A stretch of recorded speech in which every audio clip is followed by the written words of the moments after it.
From dusty roads to road wild, fans of professional wrestling seem to catch on to every little nuance of the art form. There's only one thing wrestling fans like more than professional wrestling, and that's showing that they know more about wrestling than you do. That's right, this is the equivalent of a squared circle comment section. This is You Mark. Tonight's contestants are Jesse,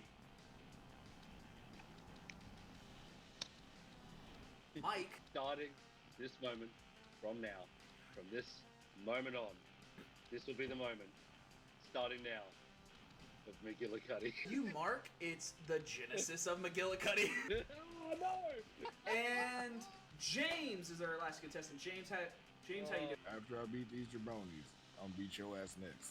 For those who are new to the show, I will be reading a statement about the world of professional wrestling, but somewhere in that statement is a small mistake or a hidden inaccuracy. Your mission to be the first one to buzz in correctly and identify that error. The only real rule here, to have your answer counted, you must first say the phrase "you mark." For each correct response, you will be rewarded 1 point in the form of a pinfall. And as always, this will be contested under Iron Man rules. Contestant with the most amount of pinfalls at the end of the contest will be our winner.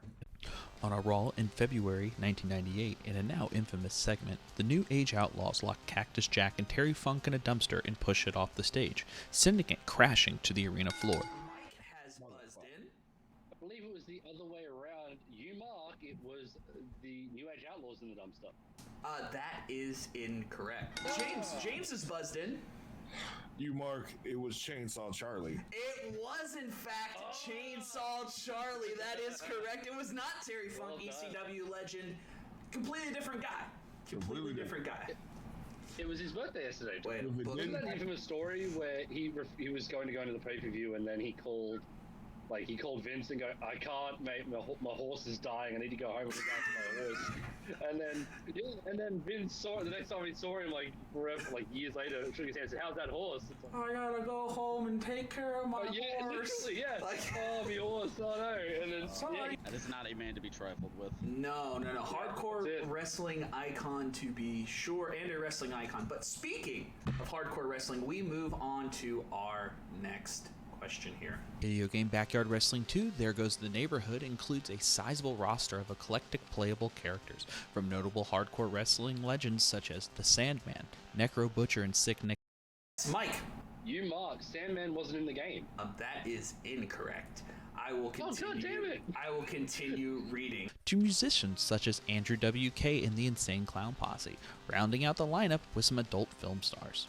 Mike has buzzed in again. Mike? I'm going to assume Necro Butcher wasn't in the game. Are you mark? Necro Butcher? I will have to say you did not start with you, Mark. I will have to open that for Jesse. You mark Necro Butcher wasn't in the game? Necro Butcher was in fact not in the game. That is correct. So Backyard Wrestling 2, I don't know if you got that down in Australia, because I thought you guys have like strict video game laws. Yeah, you didn't No, miss. we do. Yeah, no, we did get Backyard Wrestling 2. It's funny, like some games just don't have blood. I'm assuming that the adult film stars were probably dressed as nuns or something like that to be able to be released here. I don't remember. It was quite some time ago, man. I'm old now. That was an old one. What were you saying, Jesse? I was gonna say, I'm shocked anyone actually played Backyard Wrestling 2. Yeah, same. Crap, I remember games were like hot garbage. It was the second in a titular series, Mike. I mean, it was Emphasis on titular. Is that where we're... There's a ton of people. There's actually like 20 people. Vic Grimes, Vampiro, New Jack, Sick Nick Mondo, Sandman, Sanjay Dutt was on it too. So Sanjay Dutt, anytime you see him on AEW with that pencil, everything. yeah, I'm surprised Jeff Jarrett's not in this freaking game. Yeah. I will say that it is a shocker. Like, Sandman being there isn't that much of a shock, but that would have been the oddball out name that I would thought it would have been. But Necro Butcher not being in it is... kind of weird considering, like, they had Sick Nick Mondo. Even you had like Messiah, which was like the XPW guy that got his finger cut off. His thumb. Yeah. On to our next question. The Spirit Squad was a stable of male cheerleaders in the WWE during the Ruthless Aggression era, consisting of members Kenny, Mikey, Johnny, Jimmy, and Nikki. The group's notable feud. Jesse. You mark. There wasn't a Jimmy in that group. That is correct. But there is a more correct answer. If you can tell me who it was instead of Jimmy, and if you can, I'm gonna open it up to the floor to see if someone can steal it from you. Jesse, do you want to take a stab at it? Can you repeat all 4 or 5 names real quick? That wouldn't be fair to your other contestants here, my friend. Jesse, if Mike has buzzed in. If you do not have an answer, I am gonna have to go to Mike here. I'll pass. Mike? What were they? The original members were Penny, Mikey, Johnny, Nikki, and Mitch? Is that your answer? Yes. I would like to tell you if that's correct or not, but you did not say you, Mark. Oh my god! Jesse! You, Mark, there was no Jimmy, it was Mitch. It was Mitch! It definitely was Mitch! Mike, that is 2 in a row, buddy! I'm terrible! The rest of that question I do kind of want to discuss, though. Their most notable feud was with DX, who eventually defeated the cheerleaders, literally putting them in a crate and shipping them back to developmental. That's how that feud ended. Also, they all went with Y names, and then they just threw in Mitch. That's Mitch. Comedy gold. Tremendous. No notes. But It's like it's like the Pac-Man thing. It's like you have Inky, Blinky, Pinky, and I forget, like one of the last Pac-Man ghosts is not, just has a name that's totally out of the scheme. Robert. That famous Robert. God damn it, Robert got me. Absolutely buried these guys, first of all, but also I think it might have been payback from that. Do you remember their finish, the high five, where they would each get on like a limb? Yeah. They launched Shawn Michaels into the stratosphere. Yeah, they did. Flew. Absolutely flew. And like Shawn Michaels at that age was like, he'd found Jesus, but he hadn't found Jesus enough to, I think, forgive poor fucking Robert, you know, like he's like, I'm burying you, brother, that hurt. Like for 1 minute we got to return back to prime Shawn Michaels, 1997. Yeah, that doesn't, he's just like getting on that fucking perk and going, you goddamn fucking. Like he had never taken it before. They're like, oh yeah, it's just like a back bump, but like, they didn't tell him they were gonna throw him 50 feet in the air From a 2nd-story building. Yeah. Dude, it threw a table. This is one of the craziest bumps I've ever seen. All right, now it's time for our first brass ring question. A brass ring is a mini game that perhaps requires more effort, and at the end, it's still worth the same as a normal question, 1 point. But just like a brass ring in real life, I'll owe you 1 pal, and that 1 is 1 point. This game is called a Mandy Rose by any other name. In this game, I'll be giving you a name of a well-known pro wrestler. The catch here is I'll be giving you one of their lesser-known characters they played through their careers. The first one to buzz in and give me the name of the character that they would later go on to be will be given the point. I do have 5 questions. Whoever has the most here will be our winner. Our first name is Texas Red. Jesse's buzzed in. Piece of shit. You, Mark, I believe that's The Undertaker, isn't it? That is The Undertaker. Very good. Tyler Black. James is buzzed in. You mark that Seth Rollins. That is, in fact, Seth freaking Rollins. Very good, very good. The Great Oz. Jesse's buzzed in. You, Mark, that's Kevin Nash. That is Kevin Nash. You know, that lovely Wizard of Oz tie-in that we all really, really wanted. All right. The next one is Avatar. Damn it, you piece of shit. Jesse, you're in again. You, Mark, that's Al Snow. That is Al Snow. All right, and the last one, Corazon de Leon. Mike's buzzed in. You mark, that would be Chris Jericho. That would be the demo god Chris Jericho, but with 3, Jesse will be getting our point. Yeah. I mean, honestly, I think in terms of longevity and the body of work, I mean, you could put Jericho in the GOAT argument. Like, I'm not saying he is the GOAT, but I mean, if you want to have the debate, I think he belongs there. Yeah, I would definitely put him. Definitely, yeah. Yeah.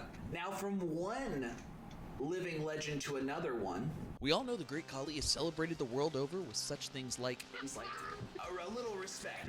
That's great. I will continue. So I'll start over because, and you will give the Great Khali his respect. We all know the Great Khali is celebrated the world over with such things like a Great Khali Day in Mexico, an ATM that bears his name in Delhi. Jesse. You, Mark, he's not from Mexico. It would be India. I mean, while he is not from Mexico, there is a Great Khali Day in Mexico Khali City. Day. You are full of shit. There's no way. There is a Great Khali Day, and don't you ever besmirch the man's name. As there should be, allegedly. Right. You know what? My apologies to Great Khali. Apparently he's more esteemed than I gave him credit. You're going to hear more Great Khali things. Now, be ready as we start over. We all know the Great Khali is celebrated the world over with such things like a Great Khali Day in Mexico, an ATM that bears his name in Delhi, as well as being an honorary police officer with the Punjabi Police Department. But before the Punjabi Playboy was in the WWE, he was slated to make his American television debut with WCW. Mike's buzzed in. You mark. He was not slated to go to WCW. Actually, he was. He had signed a developmental contract, and he was going... Really? Yeah, he was going to actually debut before they had shut down. Anybody else have a guess here? Jesse's buzzed in. You mark, he doesn't have an ATM in Delhi? He definitely does have an ATM in Delhi. There is the Great Khali ATM in Delhi. Mike's buzzed in. You mark. He's not an honorary policeman. That is correct. Do you want to tell me what it is about? There's something about that statement. Do you want to take a guess? I'll still give you the point. I'll give you the point regardless. He's not a New Delhi the Punjabi policeman. I can't remember where exactly it was. I sound really racist if I just guessing what I thought you said. The thing is, he is not an honorary Punjabi policeman. He is he's an actual policeman. Yeah. He is just on. Oh, wow. So they did not fire him when he went to go learn to wrestle. They just kept him on. He's still without pay on leave right now. So I guess whenever he wants, his badge and his gun is waiting for him back in Punjab. Jesus Christ. Also, I gotta be honest, like, wrestling acumen aside, like, I would be intimidated as all hell if that man, like, came up to, like, arrest me or whatever. Like, okay, you know what? I don't want to be chokeslammed. Now, let's move on to our next question here.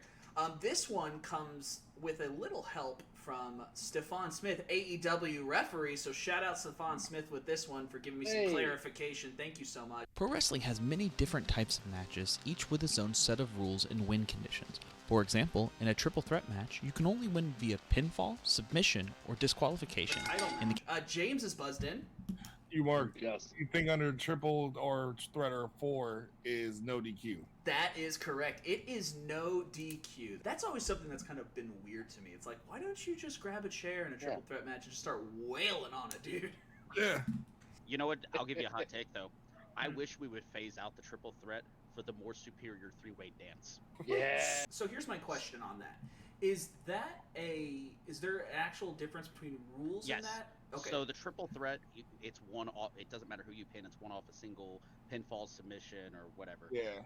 The three-way dance is elimination style. It's elimination. Oh, gotcha. Okay. Yeah. Old ECW style. That was the best. I like that. We need less triple threats, more three-way dances. Yeah, I think there's a lot of people waiting on the outside for their spot versus it always paid off better, I think, in the end. Let's move on to our next question. I hope you all have your library cards ready because we are moving into a book here. In the WWE novel Big Apple Takedown, Vince McMahon is convinced by an old friend, now a high-ranking government official, into creating a new covert black ops group. James is buzzed in. You mark who is Jesse Ventura? I don't know where you're going with It's not Jesse Ventura, but that would be great if it's a conspiracy theory. If the high-ranking official was indeed Jesse Ventura. That they should do that. I will continue reading. Into creating a new covert black ops group using the superstars of World Wrestling Entertainment. The superstars have been handed their latest assignment. They must stop an East German terrorist who is attempting to steal $640 million in untraceable bearer bonds from a skyscraper's vault. Mike's buzzed in. You mark. It wasn't an East German terrorist. That is correct. There is a more correct answer to that. But would somebody like to take an attempt if no one has the answer on who they were? Or Jesse. You mark. It was Berlin, Alex Wright. It's the wall, brother. That is incorrect. James, do you have an idea on it? We've already established that it was not an East German terrorist. I got nothing. All right, Mike, you're going to be getting that point. What I described was the plot to Die Hard. Die Hard, yeah. So yeah, their mission is to take down a commercial-grade methamphetamine plant that is bankrolling terrorist activity in Europe. What? They rock up and it's Jeff Hardy's house. That's messed up, dude. I didn't know it was Raleigh, North Carolina. Oh no, Jeff! And it ends with Matt Hardy doing the job and just burning down his house and killing his dog. I want us to recast Die Hard right now. Oh yes. Who Bruce Willis for you. Well, I mean, The Rock's been trying hard to beat Bruce Willis for like the last 15 years, so. You want to give it to Rocky? Okay. Well, I can't wait to see him in a khaki. When he shirt. did that, remember where he was like the dude that was Skyscraper. missing a leg? Yeah, Skyscraper done it already. Oh yeah, been there. Oh yeah, that's right. Mike. Honestly, the best answer, like I think the best answer to that is Kevin Owens. Think about it. He's like, my stupid wife at the stupid party, and oh my god, I don't want to Yeah. do this. Like just, Yeah. just having a moan, and he'd be the perfect guy for it. Well, then do you have Sami Zayn play as the Hans cop? Gruber. The wife, exactly. Or, Jesse, you already perfectly booked Hans Gruber. It's Alex Wright, and he's wearing the Speedos. Yes. He's got the leather Well, jacket on. True. Okay, it's now time for our second brass ring mini game of the night. This one is entitled The Name Game. Little background on this game. This is a game that we would play to pass the time when I was the director of Ohio Valley Wrestling. Between our shows, it will start off with a pro wrestler's name. Whatever name that letter ends with will have to be the first letter of the next name given, so on and so We've forth. done this before. Exactly. So, for example, if I started with John Cena, the next wrestler would have to start with the letter A. We will, if you repeat a name that's already been used, you will be eliminated. We will continue until one player remains. We're going left to right here. We're going to start with Jesse. Our first wrestler is going to be Darby Allin, and that ends with the letter N. Nick Gage. Why am I blanking on a wrestler starting with E? Ed Leslie. Ed Leslie. Ed. What? Yeah, That's Ed another Leslie. E. Say James. real. S.A. Rio. Oh, well done. O. Well done. S.A. Rio. So we're O for Jesse. Said S.A. Rios, right? Doesn't his name start with Rios. S. S. I'm sorry. S.A. Rios. My Yeah. apologies. You mark. Sanjay Dutt. Sanjay Dutt. D-U-T-T. Ending on a T. Trish Stratus. Stratus. Shawn. Yeah. Sean. You say Shawn Michaels? Okay. Yep. Ending in S. Super Dragon. Super There you Dragon. Ending in an N. Super Dragon on Mike. Now Michi Marufuji. Ooh. He's Is a that weapon. a- I love him. Is that an I at the end? I? Yeah, that was Ooh. Oh yeah, Iceman, Ice- right? Hey. Iceman? Wasn't it Iceman? It was Glacier. Oh shit, hold on. I will look up Iceman wrestler, and if it's not just some indie guy from like 2002 trying to cash in on Glacier, I will count it. Iceman Parsons, but if you would have said Iceman Parsons, I would have given it to you, but I don't think Oh, that was cool. you were not thinking of. Yeah, I don't think we were thinking about him. But Iceman Parsons I thought was the in the best man- NW. He was in the NWA, so there you go. Now you know a wrestler. Oh, there you go. Yeah, But I had the best name for it too. Now I'm stupid. he did I for Jesse. Indy Hartwell. Oh well, W-L double S. So L going to Mike. Lex Luger. Lex Luger, very good. Roosh. Roosh, R-O-U. I think there's an H at the end. Hunter Hearst Helmsley. Bingo! I was hoping- Start with H. That is a Y. Yokozuna. Very good, Yokozuna. That's an A at the end. Adam Bomb. Adam. Wow, nice. Of all the A's, Yay. that's a B. There you go. B to Jesse. Black Tiger. R to Mike. Rikishi. Rikishi. That is an I to Jesse. Give you 5 seconds. Ishii. Oh, very good. That is back to another I. Ishii. What's his name? Oh, that's right. Fuck, I forgot His first first name is Tamahiro, Rikishi. which let me Google, does not start No, with wait, the wait letter a I. minute. Hold on. Stop. I'm sorry. However, no Japanese pronunciation. If they would announce it as Ishii Tomohiro first. That's not his name. I like What's his? style. Let's No, go to Japanese his. goes Hold family on. name first. Let's go. I know, but you're Japanese not. announcer. You're not gonna weeb your way out of this. Hold on. But I am gonna politic my way out of it. I see a ring name of Ishii and Tomohiro Ishii. So, Okay. I will count it.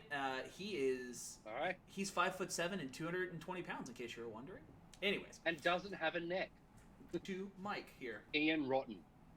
Oh, nice. All right, that is into Jesse. Nick Mondo. We got O. Ole Anderson. There we go. We'll take Anderson. Oh, So that was hard. in for Jesse. Nick Wayne. Nick Wayne, very good. You picked a child, a literal child. E. 5 Drawing a seconds. blank. Hang on. Oh God. 5. Earthquake. That was real. That hurt my brain. All right, back to E for Jesse. That was a lot more than 5 seconds there, Baldwin. I think you're trying to screw Big Daddy J here. We use the Royal Rumble countdown clock. It's Now you whatever oh, time. Baldwin. Hey, you brought me listen. in for the ratings in, you're screwing me. You You're listen screwing Big Daddy here. J. You have 5 seconds to give me an E. El Samurai. That one is actually really easy. I'm pissed off now. What I is? Yeah. We have 5 seconds remaining. I will get. I know there was a guy getting around called Iceberg. I don't know. I'm pretty sure he was an indie wrestler, but I remember seeing about it because there was talk of he was on social media trying to drum up an idea of him versus Goldberg, and it's like, no, don't know. God. So Iceberg? Oh, he's wrestled in TNA, Ring of Honor, and World Wrestling Council, which is the Puerto Rico one. So, and some. Yeah. Okay, yeah, I'm gonna go with it. Iceberg, ending in G. Goldberg. God damn it! All right, we're back to G. Giant Gonzalez. Good answer, Gonzalez. Oh, Zelina Vega. Vega as an A. He was ready. Back to you with an A. Adrian Adonis. Adonis. That's an S. Santos Escobar. We're gonna go shoot 5 seconds Rocky on it. Maivia. Jesse, Andre the Giant. Eton. what's that end with? And Titan. And- It's Titan. It's Mexican. He's in New Japan. Yeah. In New Jack. Caval. Loki. I. Ian Decay. Ian Decay. Okay. Yep. Okay. Ian Decay. C-A-Y, I believe it is. Jesse, you have a Y, buddy. Oh, Jesus Christ. I didn't even. Oh. 5, 4, 3, 2. Should I buzz and steal? This is easy. Ike gets the point after a hard fought brass ring, buddy. That was Oh good. my god. Bro, you. Yeah, Yoshi. Yoshi, Yeah, you how did you not think of Yotsu Tatsu, you mark? We are moving on back to our regularly scheduled card. Macho Man Randy Savage wasn't just an accomplished wrestler and voice actor, he also recorded a rap album in 2003. Although the album was never released on vinyl, you can still find it entitled Be Still find it. Mike, it's buzzed in. You mark. It was released on vinyl a couple of months ago. That is a very correct album for the Macho Man, which included songs about his friendship with Kurt Hennig as well as a Hulk Hogan diss track, was released in 23 as a National Record Day promotion. You know, there's just a massive wrestling nerd like who works at the record label going like, yes, it's our time. Time to impose my will on the masses. I will say the game is actually very close right now. Our scores are Jesse with 3, Mike with 3, and James with 2. So we're moving into the final. So I think this is going to come down to the last question here. This is not the last question, by the way. Second to last. Okay. After Roman Reigns' WrestleMania win in 2015, the hashtag #CancelTheWWE Network was trending worldwide.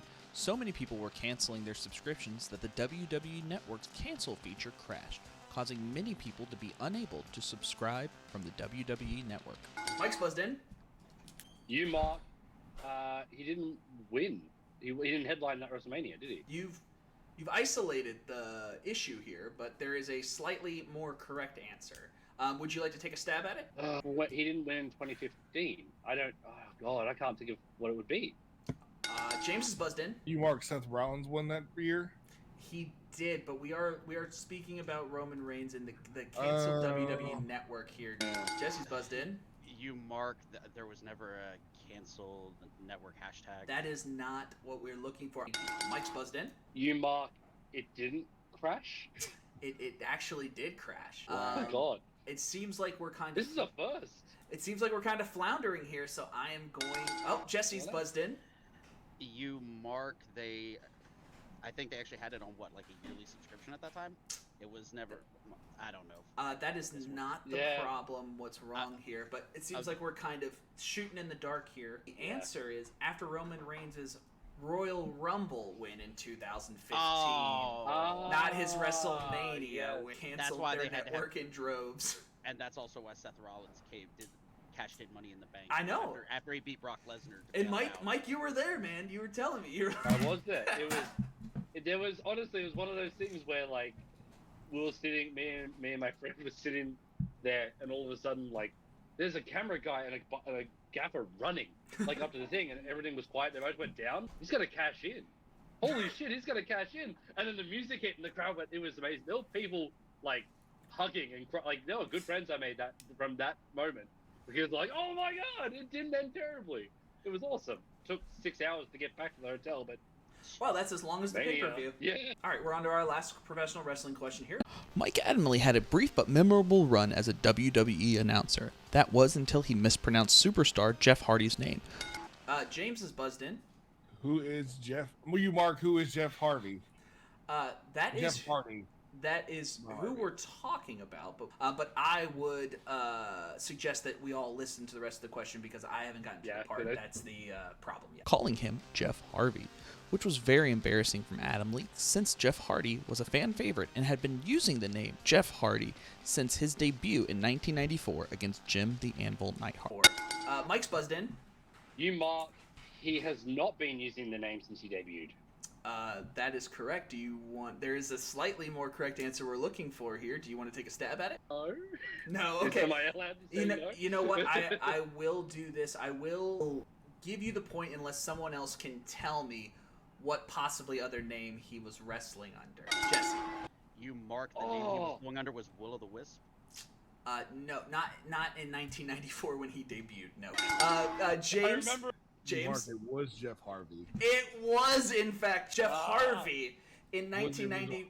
In 1994. Yeah. No. Yeah, it was. It was Jeff Harvey. Yes, in 1994, his debut match against Jim the Anvil Neidhart in 1994 for the WWF announces Jeff Harvey. There's a lower third that even shows it as Jeff Harvey. I think Adamle was just like a big fan from back in the day. He's like, no man, I remember seeing him in '94. Like, You know something else? If you look up Hardy's Wikipedia, he at one point in the company that he founded with his brother Matt Omega, he played such characters as Iceman.